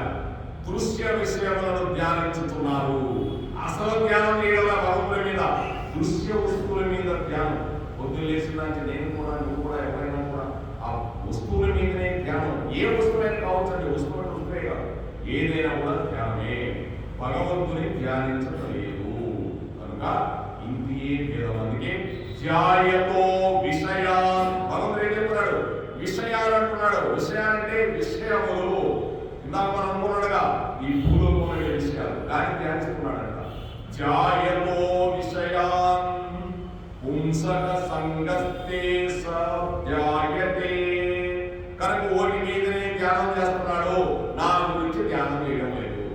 ఎవరు చేస్తారు? భగవంతుడు ధ్యానం చేయాలి. భక్తులు ఎప్పుడన్నా ఇక్కడికి వచ్చినప్పుడు ఇంటి దగ్గర ఎప్పుడు ధ్యానం చేసుకుంటారు. ధ్యానం అంటే ఏముందండి? భగవంతుడి మీద మనసు పెట్టడమే. భగవంతుడు ఇలా చేశాడు, ఇలా చేశాడని ఆనందంగా ఆ భగవంతుడి గురించి తెలుసుకోవడమే. ఇంటి ఏ భేదము. కనుక నువ్వు విషయవాసన మీద ధ్యానం చేస్తున్నావు, నా మీద నీకు ధ్యానం లేదు, భగవంతుని ధ్యానించడం లేదు అని భగవంతుడే చెప్తున్నాడు. ఇక్కడ భగవంతుడు అబద్ధమే చెప్పాలి, నిజమే చెప్తున్నాడు. ఎవరు ధ్యానం చేస్తారండి? ప్రహ్లాద నిరంతరం ధ్యాయతే విషయవాంఛ, విషయాలను తీసుకుంటారు. నిరంతరం నారాయణ మీద ధ్యానం చేశాడు. ధ్రువుడు నిరంతరం నారాయణ చేశాడు. నారదుడు నిరంతరం నారాయణుడిని ధ్యానం చేస్తూ ఉన్నాడు. రాధాదేవి ఎప్పుడు కృష్ణుడి మీద ధ్యానం చేస్తూ ఉంది. గోపాలపురం గారు ఎప్పుడు చూసినా కృష్ణుడి మీద ధ్యానం చేస్తున్నారు. మరి ఎవరు చేస్తున్నారు ధ్యానం? వాళ్ళు చేస్తున్నారు. నిరంతరం ధ్యానం. ఇంత అడిపోతే కృష్ణుడు కనిపిస్తాడు, ఇడిపోతే కృష్ణుడు కనిపిస్తాడు. కోసం ఇంకే భేదం అంచున విషయవాసన మీద ధ్యానం చేస్తాను. నువ్వు కూడా వీళ్ళందరూ నా వాళ్ళందరూ వాళ్ళకి ధ్యానం చేస్తున్నావు. యుద్ధానికి వచ్చావు, ధర్మం కోసం వచ్చావు. ధర్మం అంటే నేను, నా మీద నీకు లేదు. ధర్మం మీద ఎంతసేపు మా వాళ్ళ మీద ఉంది నీకు ధర్మం. వాళ్ళ ధర్మం వల్ల నీకు తెలుసు, కానీ వాళ్ళ మీద ఉంది నీకు. ఇదే భగవంతుడు చెప్పేది. ఆ రకంగా ఈ రకంగా మన రకంగా కూడా మనం చూసుకోవాలండి. కాబట్టి ఇప్పుడు దైవ ధ్యానమును నేర్చుకోవలసి ఉండినచో, ఏ ఏకాగ్రత, ఏ ఆసక్తి పూర్వము విషయ భోగముల నుండి విన్నచో దానిని దైవము వైపు త్రిప్పిన చాలును. భగవంతుడు ఎలా చెప్పాడు? మనం ఏమైనా వదులుతున్నాడా? చెయ్యి తప్పు చేస్తే ప్రేమ తప్పు చేస్తున్నా చెప్పిన తండ్రి ఏమైనా వదులుతున్నాడా? వదలటరా? ప్రే నాన్న ఇలా చేస్తున్నా తప్పు కాదు, నేను చెప్పాలని చెప్పు అని నాన్నగారి దగ్గర ఎక్కువ తప్పు చేస్తున్నా అలా చేయకుండా చెప్తాడా లేదా? అదే భగవంతుడు చెప్పుకోవడానికి అయినా నీకు ఏ ఏకాగ్రత, ఏ ఆసక్తి పూర్వం విషయ భోగముల నుండి ఉన్నదో, పూర్వం నీకేముంది? ఆయన ఏకాగ్రత ఏమి ఉంది? ఆసక్తి విషయ భోగాల మీద ఉందో దానిని నా వైపు చాలు అంటే. దానిని నా వైపు త్రిప్పు అంటున్నాడు. అంటే ఇలా తిరగేమంటున్నాడు. తిరగేస్తే నీ భగవంతుడు తెలుస్తాడు. లేకపోతే అంతే. దాని చూడండి ఎక్కడి నుంచి ఎక్కడికి తీసుకొచ్చారు భగవంతుడు. భగవంతుడు ఊరికే చెప్పడానికి ఏదైనా కూడా కొత్తగా చేయవలసినది ఏమీ లేదు. దాని మీద ఉండే మనసు నా మీద తిప్పో అని భగవంతుడు చక్కగా చెప్పాడు. అతని మోక్షము కరతలామలకములు. అటువంటిదే మోక్షం. అయినా అది చాలా ఈజీ. నీ చేతుల్లో ఉంది, నీ చేతిలో ఉంది. కరతలామలకం అంటే నీ చేతిలో ఉంది అని భగవంతుడు చెప్తున్నాడు. కనుక ప్రహ్లాదునికి వరమని నారాయణుడు కోరి ఉన్నాడు. ప్రహ్లాదుడు ఇట్టి వరాన్ని కోరి ఉన్నాడంటే ఎందుకో? నిరంతరం నీ మీద నాకు మనసు నియంత్రణ చేయకుండా ఓ నారాయణ, ఇంకా ఏటి మీద నాకు మనసు లేకుండా దొరుకుతున్నాడు ప్రహ్లాదు. అందుకే నారాయణుడి మీదనే ప్రహ్లాదుడి మనసు అంతా ఏకాగ్ర చిత్తముతో ఎక్కడ చూసినా నారాయణుడే. సింహంలో నారాయణుడే, ఏనుగులో నారాయణుడే, పాములో నారాయణుడే, తాగే నీళ్ళలో నారాయణుడే. పానీయంబుల్ త్రాగుచుందన్ కుడుచుచుండన్. పానీయం మంచివి తాగుతుంటే నారాయణుడు తెచ్చేవాడట. నారాయణ అని తాగేవాడట. తింటుంటే నారాయణ అని తినేవాడట. ఏది చేసినా నారాయణే. ఆ విధంగా ప్రహ్లాదుడు అట్టి వరాన్ని పొందాడు నారాయణుని అడిగి.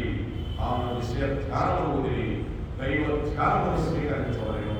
అందుకోసం భగవంతుని ఈ పద్యాలను ముందు చెప్పింది, విషయ వాసనలు వదిలేసివయా, నా మీద నీవు దైవాన్ని పెట్టుకో, నన్నే భగవంతుడిగా స్వీకరించు.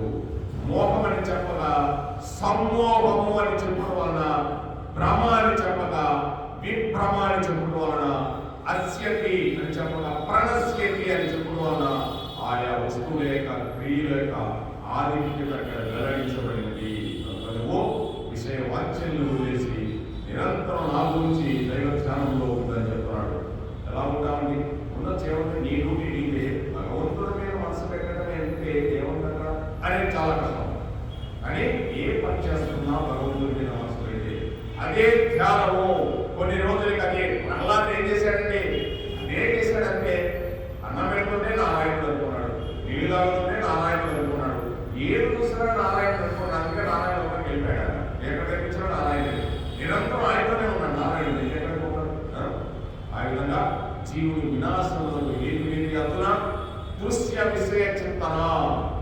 నేను జీవుడు, నాకేది వినాశనానికి కారణం దృశ్య విషయ చింతన. అంటే దృశ్య విషయ చింతన. నీకు కావాల్సింది తీసుకోండి, వద్దన్నా భగవంతుడు తీసుకోవడం కావాలి, వద్దన్నాడా హాయిగా వెళ్ళిపో. కానీ నువ్వు విషయ చింతన వేరే వాటి మీద నీకేదైతే అవసరమో అది తీసుకో, అంతేగాని ఇంకా వేరేటి అని నాకు కావాలనే విషయ చింతనలు చేశావో నువ్వు ఆ క్రోధానికి కలిగిపోతావు. కోరికలు రాక ఆ కోరికల వల్ల నువ్వు క్రోధం వచ్చి, ఆ క్రోధం వలన స్మృతి భ్రష్టు జరిగి నీ ఈ యొక్క మోహం నశించిపోయి, జ్ఞానం లేక బుద్ధి లేక, బుద్ధితో నువ్వు ప్రణశ్యతి మోహంలో పడిపోయి పతనం అయిపోతున్నావు. నిన్ను నీవే చెడగొట్టుకుంటున్నావు అని భగవంతుడు చెప్తున్నాడు. కనుక భగవంతుడికి సంబంధం లేదని భగవంతుడు ఏమో చెప్పాడు, అన్ని చెప్పేసి వెళ్ళిపోతున్నాడు. జాగ్రత్తగా. అందుకే మన తల్లిదండ్రులు కూడా ముందే చెప్పాడు, గురువులు అందరూ కూడా ఆ రోజుల్లో చక్కగా చెప్పేవాడు. ఈ రోజు చెప్పేవాడు లేడు, ఇదేమో లేడు. ఎవరు చెప్తున్నారు? ఇంట్లో అమ్మేవాడు చెప్తున్నా, పిల్లవాడి పిల్లలు కానీ ఏం లేదు. వాడు అన్నం తిరగకపోతే వెంటనే సెలవు తీసేసి ఏదో ఒకటి తొక్కేస్తుంది. వాడు వెంటనే దాన్ని చూసుకుంటూ నవ్వుతుంటాడు. అంతే పని అయిపోయింది. ఎవరైనంతే ఈరోజు ఒకరిని కాదు, ఎవరింట్లోనైనా అంతే. ఎవరో కొంతమంది ఉన్నారేమో కానీ సాధ్యమైనంత వరకు నా విషయంలో 99% లేదండి. బ్రహ్మగారు అదే చెప్పాడు, ఆయన అరచేతిలో ప్రపంచంతో వస్తుంది అన్నాడు. ప్రపంచం ఏంటి? 30 years బ్యాక్ చదివండి. అరచేతిలో ప్రపంచం రావడం ఏంటి? నీ ఎదురుగానే ప్రపంచంతో అంటారు. అందుకే పక్కన తిరుగుతున్నాం. ఇలా తీసుకుంటారు, ప్రపంచం వచ్చేస్తా అరచేతిలో. ఎంత ఆశ్చర్యకరమని. కనుక ఈ ప్రపంచం అంతా దాంట్లో ఉంది. నువ్వు మంచి చేసుకోవాలంటే దాంట్లో, చెడు చేసుకోవాలంటే దాంట్లో. విషయవాక్యాలన్నీ దాంట్లో ఉన్నాయి. ఈరోజు విషయవాక్యాలు ఎక్కలేదు, ఇంట్లో కొట్టే చాలు విషయవాక్యాలు వచ్చేస్తాయి. కనుక నువ్వు జాగరూకుడే సంచరించని చెప్తున్నాడు భగవంతుడు. అందుకే కదండి ఈ టీవీలో ఇవి చూసే కదండి వీళ్ళందరూ తీర్థయాత్రలకి ఒకరి మీద ఒకరు పరిగెత్తేది. లేకపోతే ఆ రోజులు ఏం పరిగెత్తారండి? విషయవాక్యాలు ఒకటి చెప్తాడు, అది 144 సంవత్సరాల తర్వాత వచ్చే ప్రయాగరాజ్. ఆ ప్రయాగరాజులో ముందే దానికి చేసిన పాపాలన్నీ పోతాయి. ఇంకా ఉండవు పాపాలు. అసలు పాపాలు పోతాయా? ఎక్కడ పోతాయండి పాపాలు? ఎక్కడికి పో. ఎక్కడ పోతాయి? చేసిన పాపం. చేసిన పాపం ఎక్కడికి పోదు, చేసిన పుణ్యము ఎక్కడికి పోదు. ఈ పాప పుణ్యాలు నాకు సంబంధం లేదన్నా. నువ్వు పాపం చేసుకుంటే పాపలోకానికి పోదు, పుణ్యం చేసుకుంటే స్వర్గలోకానికి పోదు. స్వర్గలోకానికి పోయిన తర్వాత నీ పుణ్యం క్షీణించిన తర్వాత క్షీణే పుణ్యే మధ్యలోకే మళ్ళీ వచ్చి భూలోకంలో పడిపోతాం. దీనివల్ల ప్రయోజనం ఏంటి? ఏమన్నా ఉందా ప్రయోజనం? అంత దూరం అవసరం లేదు. ఈ భూమి మీదకి వచ్చాము. ఏదో కొంతమంది ఈ రోజుల్లో చాలా మంది 100కి 80%, 90% ఇక్కడే ఉండి అనుభవించేసి ఏమేమో ఎన్ని చూసేసి ఇక్కడ దిగేసి ఇక్కడ చచ్చిపోవాలి. ఏముంది ఇక్కడ అనుభవించడం చనిపోవడం కాదంటావా? భగవంతుడు ఇచ్చాడు. ఏముంది నీకు అనుభవించడం చనిపోవడం? అదే కదా విషయ వాంఛనలు అంటే. ఈ విషయ వాంఛనలు చాలా జాగ్రత్తగా ఉండాలండి. సామాన్యమని కాదు, క్షణానికి మనల్ని బలీనం చేసుకోండి. భూమి మీద చాలా దుష్ట శక్తులు జరుగుతున్నాయి భూమి మీద. ప్రతిదీ నువ్వు దిగిన కాడి నుంచి దుష్ట శక్తులు ఉంటాయి. స్ఫోటం పోతే దుష్ట శక్తి, కారు పోతే దుష్ట శక్తి, రైలు ఎక్కితే దుష్ట శక్తి, విమానం ఎక్కితే దుష్ట శక్తి. ఎక్కడికి పోయినా ఎవరితో మాట్లాడినా నేను వంచాలని చూసుకుంటారు కానీ నీకు మంచి చేయాలని ఉన్నాను లేదంటున్నా. కానీ ఎక్కువ వంచనే చాలా జాగరూకులయ్యాడు. ఒక డాక్టర్ దగ్గరికి పోయాం, నేనేం చేస్తాడు ఆయన? లేనిపోయిన కష్టం చేస్తాడు. అరే నిజంగా మనం రాయించాలా లేదా అని ఆ రోజుల్లో ఆలోచన చేసేవాడు. రూపాయి అవసరం లేదు పని. ఈరోజు ఇన్ని ఇలా చేస్తారు. ఎందుకో డబ్బు ధనం వంచడమే. ఒక ఇంజనీర్ దగ్గర మీద నేను వంచేస్తారు, ఎక్కడ పోయినా వంచేస్తారండి. ఒక స్నేహితుడు ఉన్నాడు అనుకో, నిజమైన స్నేహితుడు అయితే నీకోసం వస్తాడు. అతడు కూడా నీ దగ్గర ఉన్నాకో నేను వంచాలని చూస్తాడు, ఏదైనా చేస్తాడు. ఈ రోజుల్లో ఆ దుష్ట ప్రభావం మానవుల్లో అలా ఉందని చెప్తున్నాడు. గుణవంతుడు కూడా గుణహీనుడైపోతాడని చెప్పాడు ప్రభు గారు. గుణవంతుడు కూడా గుణహీనుడైపోతాడంట. ఇప్పుడు రాబోయే ఈ కాలంలో 1900 సంవత్సరాల నుంచి జరగబోయేదని చెప్పాడు ఆయన. దానికి గుణవంతుడు కూడా గుణహీనుడైపోతాడు. చూడండి ఎలా అయిపోతున్నాడు. మంచివాడు కూడా చెడ్డవాడు అయిపోతున్నాడు. అందుకోసం చాలా జాగ్రత్తగా సంచరించాలి అని భగవంతుడు చెప్తున్నాడంట. ఈ విషయం వచ్చిన మీద చెప్పాడు ఈ రోజంతా. అది ఏ ప్రకారంగా జీవుని పడతోసేస్తుంది. అయితే ఏ ప్రకారంగా జీవుని కింద తోసేస్తుంది అంటే విషయ చింతన చే విషయ సంఘం ఏర్పడము. ఏదైతే నువ్వు దృశ్య పదార్థాల మీద ఈ విషయ వాసనల మీద మనసు పెడుతున్నావో పక్కన ఏం చేస్తున్నాయి, విషయ సంఘం ఏర్పడుతుంది. స్నేహితులు వచ్చేస్తున్నారు, ఎదుగు వారు వచ్చేస్తున్నారు, చుట్టాలు వీళ్ళందరూ కూడా. ఎందుకే కామము క్రోధం కలిగింది దాని మీద అంటే ఇంకా వెంటనే ఈ కోరిక వచ్చేసింది. కలగటమే కోరిక, దాని పక్కన తీరకపోతే కోపం వల్ల బుద్ధి స్మృతి ఇవన్నీ మర్చిపోతున్నాం. బుద్ధి పడిపోతుంది. బుద్ధి పడిపోతే పతనం అయిపోతున్నావు. ఈ బుద్ధి ఏమైపోయిందా? వాడికంటే లేదు పెద్దవాడు నువ్వు, మీ చిన్నపిల్ల వాడికి బుద్ధి ఏమైపోయింది అంటారు. అందుకోసం బుద్ధి అన్నిటికీ మనసే ఇవి చాలా కంట్రోల్ చేసుకోమని చెప్తున్నాడు. ఇది కాదండి, ఇక్కడ కూర్చొని చెప్పినంత మాత్రం కృష్ణుడు చెప్తున్నాడు, నేనేం చెప్పలేదండి, నేనేం కంట్రోల్లో లేను. ఇక్కడ కృష్ణుడు చెప్తున్నాడు అంటే కృష్ణ పరమాత్ముడు చెప్పింది మీ వల్ల నేను కూడా తెలుసుకుంటున్నా. ఒక గంట పోతే పోతే చెప్పి, ఎందుకంటే ఈ గంటన్నా తెలుసుకున్నాం అనుకో, ఓహో ఇవి ఉన్నాయి కదా ఈ కోరికలన్నీ కూడా మనం చెప్తున్నానండి. అలా భగవంతుడి గురించి చెప్పి మనం తెలుసుకోవాలి. కనుక కామముచే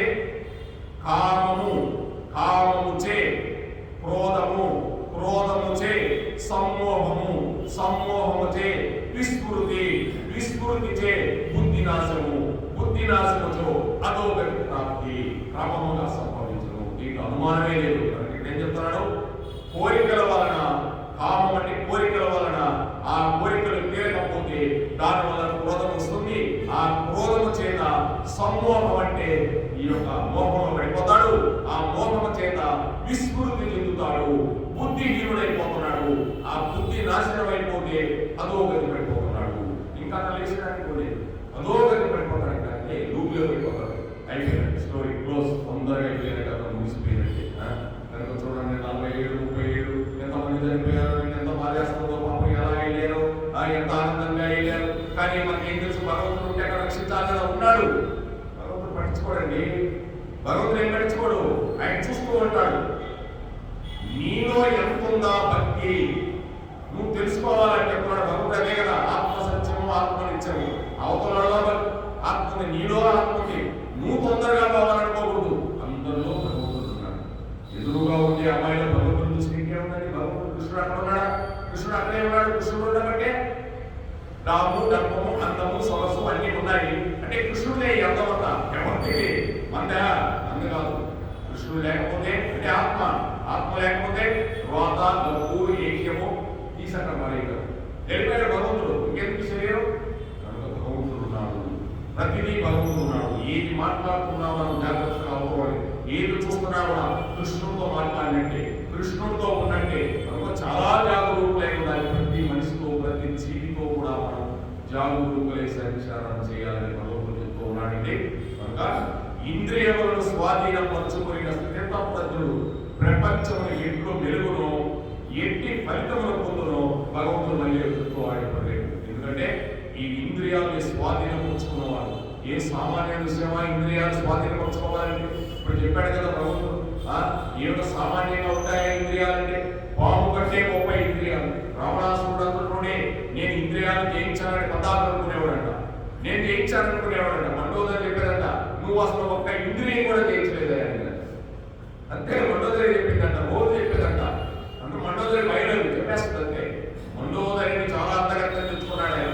నా మాట ఏమి లాభం చెప్పింది ఖచ్చితంగా వినడండి రావణాసురుడు. రామాయణంలో 4 పాయింట్స్ అండి, బాగా గుర్తుపెట్టుకోండి. రామాయణంలో అన్నదమ్ములు ఉన్నారు. రామాయణంలో భార్యాభర్తలు ఎలా ఉండాలో ఉంది. రామాయణంలో మీకు చాలా విచిత్రంగా ఉంటుంది. రామాయణంలో లేదు లేదు. ఇక ప్రజలు అన్న కొడుకులు ఎలా ఉండాలో, అన్నదమ్ములు ఎలా ఉండాలో, భార్యాభర్తలు ఎలా ఉండాలో ఇవన్నీ చూపిస్తారు రామాయణంలో.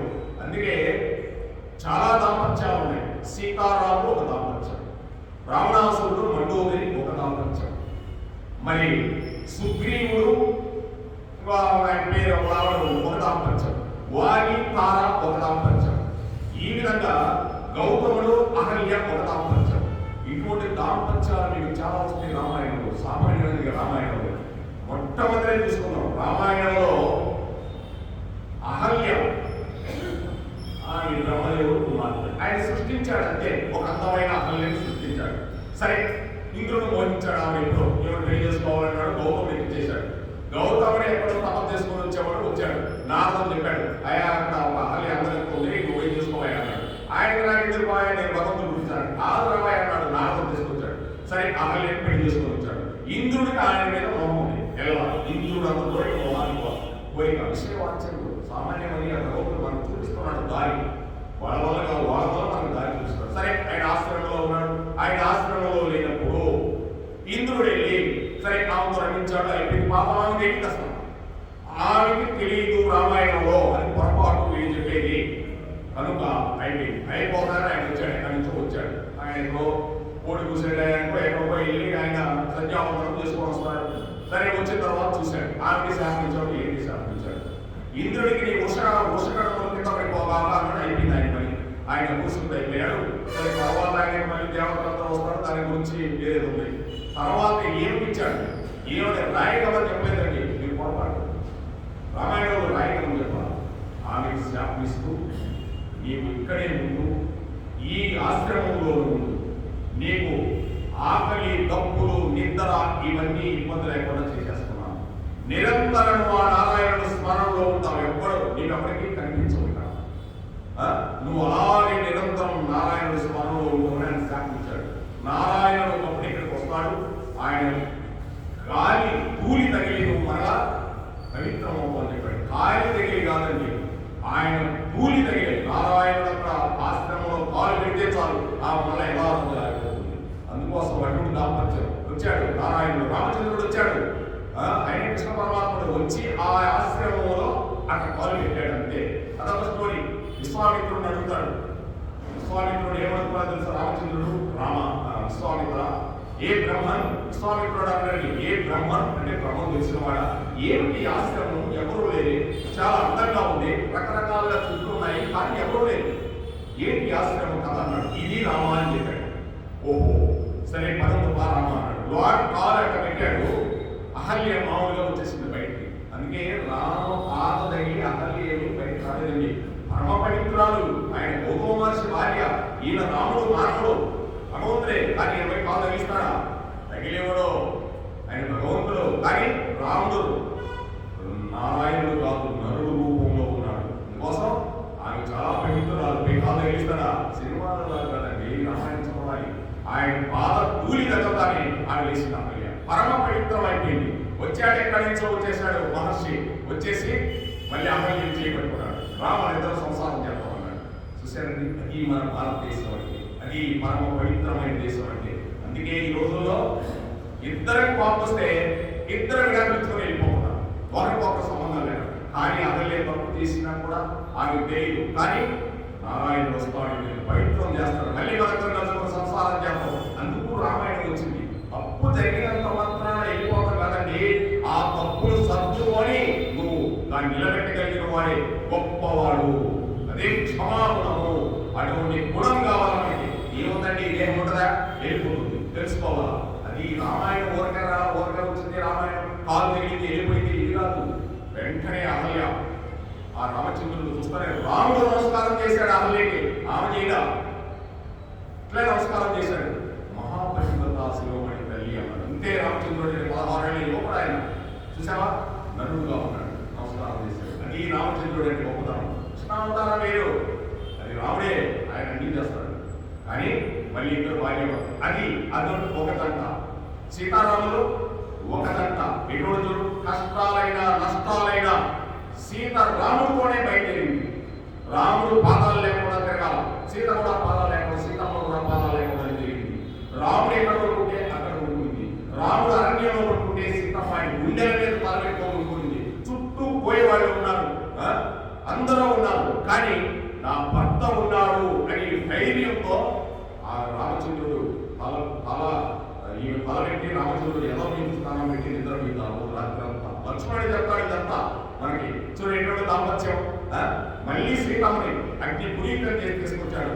ఎందుకో ప్రజలు 6 నెలలు 9 నెలలు లంకారంగంలో ఉండింది. అప్పుడు ఎవరైనా తీసుకున్నాడు రాముడు అంటే నేను ఏం సమాధానం చెప్పాలని అగ్ని ప్రవేశం చేయించి పునీతం చేసి తీసుకొచ్చాడు. అది మన భారతదేశం గొప్పతనం అంటే. అలాంటి దాంపత్యాలు.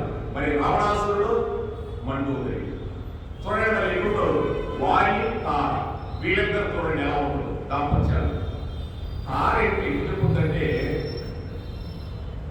రామచంద్రుడు అంటే సుగ్రీవుడికి వారి అన్నదమ్ములు చాలా గొప్పవాడు. కొన్ని కారణాల వల్ల వాళ్ళిద్దరికి యుద్ధం వస్తుంది. సరే యుద్ధం వస్తే కనివేస్తాడు, మళ్ళీ రాముడితో స్నేహం చేస్తాడు.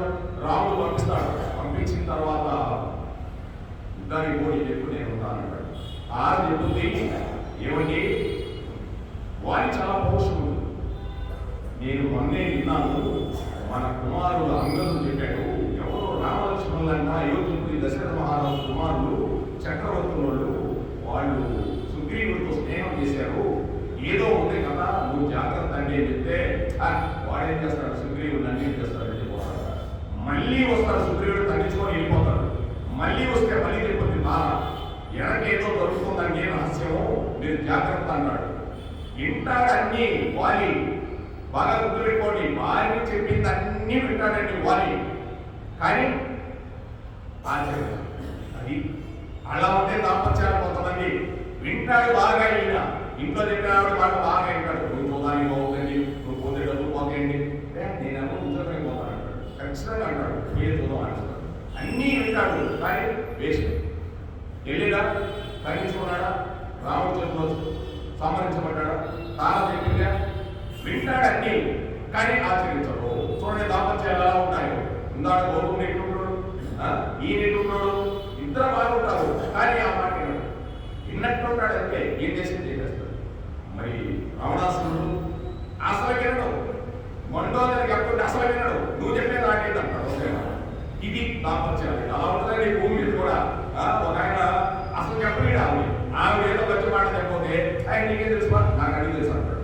ఇందుకే రామాయణం వచ్చింది. ఒరే వీడు విని చెడిపోయాడు, వాడు వినగా చెడిపోయాడు కనుక అహల్య గౌతముడిలాగా బతకండ్రా, సీతారాముల్లాగా బతకండ్రా అని రామాయణంలో దాంపత్యాలు ఎన్ని రకాలుగా చూపిస్తారని. ఒక్కొక్క దాంపత్యంలో అవుతుండే అద్భుతమైన దాంపత్యాలు. ఈ దాంపత్యాలు వినాలంటే ఎవరు వినాలంటే పెళ్లి కాకపోతే పిల్లలు వినాలి. పెళ్లిన తర్వాత ఇద్దరు కూర్చోబెట్టి ముందు ఈ దాంపత్యాల గురించి చెప్పాలి. వాడు ఇలా ఉంటుందయ్యా భారతదేశం అంటే. ఎవరు వినాలి, నువ్వేది పోయా నాకు చెప్పే దాంపత్యం అంటారు. అందుకే కదండి ఈ రోజు జనగనే కదా చెడిపోతున్నారు. అలా విధంగా దాంపత్యాలు అలా ఉంటాయండి. రావణాసురుడు ఎప్పుడు వినడు, అసలు చెప్పనీయుడు, మాట దూరణీయుడు. మాట దూరణిస్తే రావణాసురుడు తగ్గుతుండేవాడు.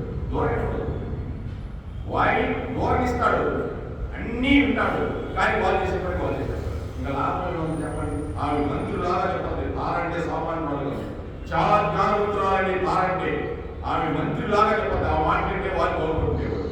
మండోదరి మాట వింటే రావణాసురుడు అసలు వినండి, వీడు వింటాడు వాలి. అందుకోసం ఇక్కడ దాంపత్యాలు అలా ఉంటాయండి. ఇంతే ఇంట్లో దాంపత్యాలు కూడా కొంతమంది అసలు వింటారు. వాళ్ళు ఆవిడ ఏదో చెప్తున్నాను, నీకేం తెలుసుకో, నాకు అన్ని తెలుసు అంటాడు. ఏమీ లేదు మళ్ళీ అంటే దూరంగా పడదు. ఇంకొక ఆయన ఉన్నాడు బాగా వింటాడు, వినిందంతా విని ఏం చేయాల్సిన పనులు చేసి అయిపోయింది జీవితం. అందుకోసం రామాయణం అలా ఉందండి. కనుక భగవంతుడు ఏం చెప్పాడో అది చేయాలి మనం అంతే. రాధే రాధే రాధే రాధే రాధే కృష్ణ గోవింద రాధే రాధే కృష్ణ గోపాల రాధే గోవింద రాధే గోపాల రాధే జై గోవింద రాధే గోపాల రాధే జై రాధాకృష్ణ గోవిందకి, రాధాశ్యామ గోవిందకి, బృందావన్ గోవిందకి, మధుర గోవింద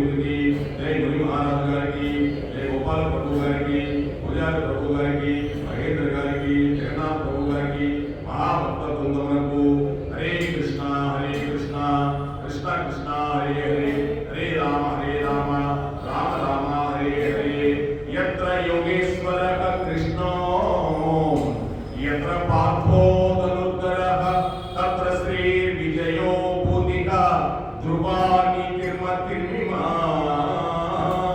యోగేశ్వరుడైన శ్రీకృష్ణ పరమాత్మ ఎచ్చటములను మేటి ధనుర్ధారైన అర్జునుడు ఎచ్చటములను అతడు విజయము సంపద ఐశ్వర్యము శాంతి నిలకడగా ఉండవు. ఇటువంటి పద్యం లేదండి. కృష్ణం వదిలేదు.